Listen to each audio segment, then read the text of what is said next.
Today, gue lagi nggak mau nunjukin kalian rekomendasi laptop kantoran ataupun laptop gaming. Kami mau nunjukin wujud laptop sempurna buat kaum desainer, editor, dan fotografer, tapi bukan MacBook.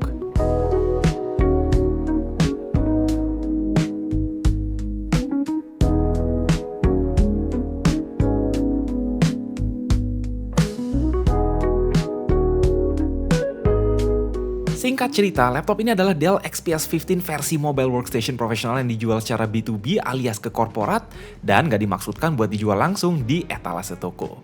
Jadi gak heran kalau laptop bekas kantor ini feel dan desainnya premium, pakai banget, macem MacBook tapi Windows. Pada saat baru rilis, konfigurasi yang kami pegang ini harganya sekitar 3.000 USD atau 46 jutaan di tahun 2022 belum termasuk biaya cukai. Harga yang wajar untuk sebuah ISP Certified Mobile Workstation dari Dell.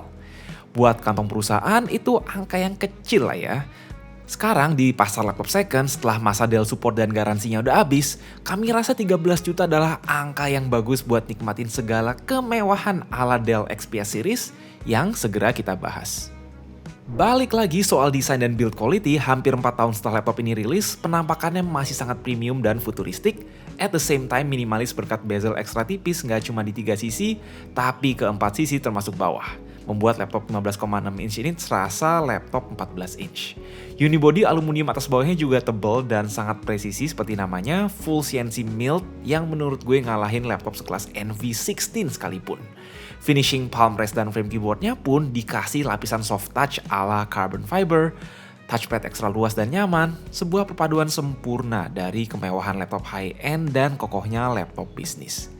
Ini adalah salah satu contoh laptop performa tinggi yang desainnya sama sekali nggak gaming, dan kalau kalian bilang ini laptop harganya 30 juta, orang pasti bakal percaya-percaya aja, karena ini emang sesolid dan sepremium itu saat berada di tangan.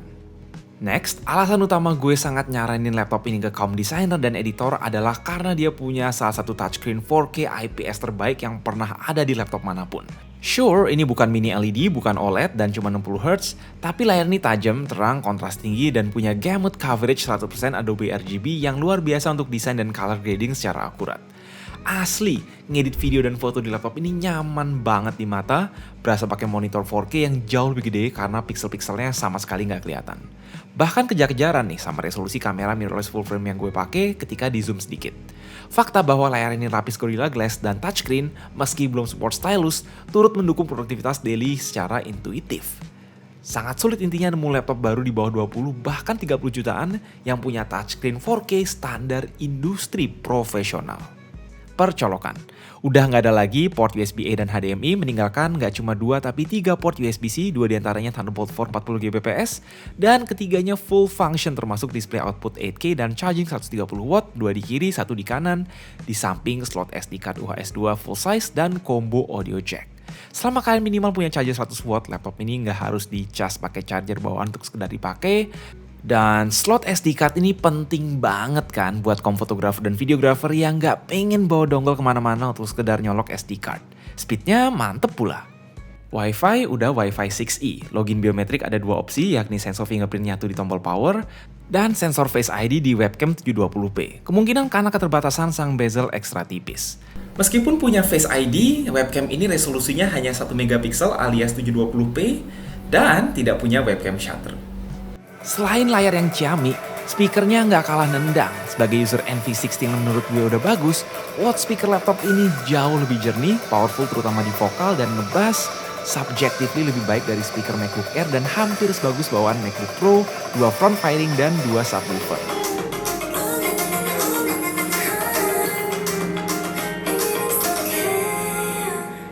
Jauh lah di atas standar laptop gaming belasan juta. Konfigurasi yang dijual di toko partner kami saat ini hanya ada satu SKU, yakni layar 4K, baterai 89Wh, dengan prosesor Intel Core i7 12600H vPro, 14 core 20 thread 6 P-core, Lengkap pakai iGPU Intel Iris Graphics 96EU kalau sang Nvidia Quadro RTX A1000-nya lagi idle. Spek ini tentu bukan buat gaming berat, mengingat si A1000 basically adalah RTX 3054GB yang di downclock dan undervolt ke 45W, tapi harusnya udah lebih dari cukup buat jalanin AutoCAD, Blender, Adobe Illustrator, bahkan editing dan color grading 4K di Premiere Pro. RAM bawaannya sayangnya, baru pertama kali nih gue menyayangkan dikasih DDR5 16GB dual channel. Karena untuk upgrade ke 32GB berarti kalian harus rogoh kocek lebih dalam daripada DDR4. Hehe. Kabar baiknya ada 2 slot NVMe PCIe Gen 4 yang salah satunya udah keisi 1TB ekstra kenceng. Bisa dapat laptop DDR5 16GB plus NVMe 1TB upgradable di tahun 2026 adalah sebuah privilege. Jujur, ini kan hitungannya laptop profesional / kantoran, jadi harap maklum bahwa dia lebih ngejar stabilitas dan kesenyapan sistem dibanding tinggi-tinggian frame rate saat gaming. Power CPU-nya di limit di sekitaran 75W, ya still lebih kencang dibanding rata-rata ultrabook generasi terbaru, bahkan dibanding laptop gaming Core i5 generasi 13 dengan performa stabil dan konsisten, hampir nggak ngaruh juga mau dicolok maupun nggak dicolok. Dengan segala keterbatasan GPU 45W, render time Blender Ray Tracing dan Premiere Pro 4K-nya masih cengli lah. Di bawah 6 menit untuk tes ekspor 4K 10 bit durasi 10 menit. Sebagai perbandingan, Ultrabook 20 jutaan terbaik saat ini macam pakai IGP Intel Arc B390 maupun Radeon 890M rata-rata butuh 7 sampai 8 menitan. Again, perbedaan performa sang RTX A1000 baik dicolok maupun enggak, ya nggak beda jauh. Dengan segala keterbatasan VRAM 4GB dan TDP 45W, GPU ini masih mampu kok jalanin Cyberpunk di setting low ke medium atau Stellar Blade dengan DLSS ketika kalian lagi jenuh mikirin revisi desain. Masuk akal buat update dari GTX 1050 4GB atau 1060 3GB laptop misalnya. Karena TDP rendah, sistem dual fan dual heat pipe ini nggak perlu kerja keras, risiko thermal clothing rendah, tetap senyap dan buangnya ke engsel demi mengeliminasi ventilasi di kiri kanan. Semoga sih layar selalu aman, tapi toh ini bukan OLED yang sensitif sama panas. Konsekuensinya paling emang kalau main game atau render agak lama, udah pasti permukaan keyboard perlahan memanas. Gimana ya, kalau spek laptop gaming tahun 2022 dipaksa kalem jadi laptop kantor, ginilah hasilnya. Persis XPS 15, keyboard nggak punya numpad maupun kolom samping dedicated untuk page up, page down. However, keyboardnya nyaman meski cetek, punya backlit 2 tingkat, dan yang terpenting, kita punya touchpad ekstra luas, termasuk yang paling nyaman yang pernah ada di laptop Windows, walau bukan haptic touchpad macam di MacBook.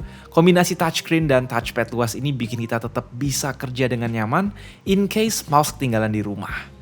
Yang paling nggak MacBook dari laptop ini cuma daya tahan baterai, di mana sang prosesor seri H tetap ngedrain baterai even udah 89Wh dan baterai health-nya excellent. Browsing ringan dan nyetel YouTube kuat sekitar 5-6 jam, tapi kalau dipakai ngedit video dan Blender, sekitar 2 jam udah low bat. Again, bukan masalah serius karena bisa dicas pakai adapter 100W sembarang, bahkan powerbank 65W di keadaan darurat. Well, dengan minus paling soal battery health dan lecet di beberapa unit di toko, Dell Precision 5570 atau XPS 15 keluaran 2022 ini bisa jadi pilihan terbaik buat anak-anak DKV dan kaum kreatif yang belum bisa 100% migrasi ke Apple karena satu lain hal. Di antara laptop second 13 jutaan lainnya, di sini kalian dapat build quality dan experience yang luar biasa dan mungkin bisa merubah mindset kalian yang seringkali cuma lihat spek laptop dari segi CPU dan GPU yang dipakai. Ya mungkin dengan harga yang sama saat ini bisa kok dapat laptop gaming second pakai RTX 3060 bahkan 4050, tapi udah pasti nggak punya build quality sebaik precision, layar setajam precision, speaker sedahsyat precision, dan fleksibilitas kerja sebagus precision.